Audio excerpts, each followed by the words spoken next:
If you've used Scratch before, you probably know about many of the website's features. However, some features aren't as apparent on the website, and these features can be pretty helpful when designing a project. I'm Leotime channel, and today I'm going to show you 5 Scratch features you probably didn't know existed. The first thing on our list is Scratch's hidden blocks.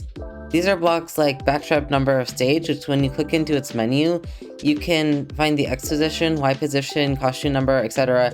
of any sprite, whether you're in it or not. Other hidden blocks include the abs of block, which has a whole array of mathematical operations, as well as the change color or set color to blocks, which offer a lot of visual effects. Another feature you probably didn't know about is creating perfect shapes in the costume editor. So if you go to the costume editor and select a shape and hold shift, you can get a perfect shape. And this works for both squares and circles. If you haven't heard of the next thing on our list, it's probably because the Scratch team doesn't want you to. That is, browser extensions.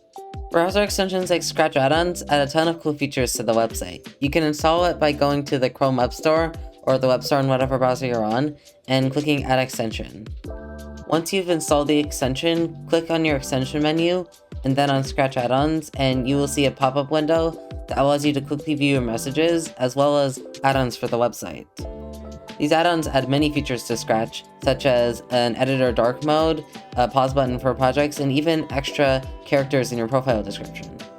Our next cool feature is importing lists from TXT files from your computer.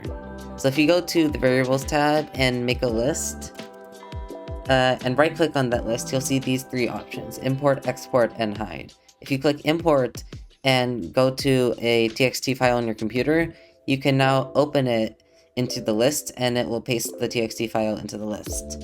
This is really useful if you're trying to organize a list alphabetically or handle large amounts of information in a list. Additionally, you can re-export your list onto your computer. Our last feature that you've probably never heard of is Turbo Mode. So basically what Turbo Mode does is, instead of only running around 10 blocks per second, Scratch will run your project as fast as it can. This is useful for large projects that have a lot of code, like for example, Scratch music that I made.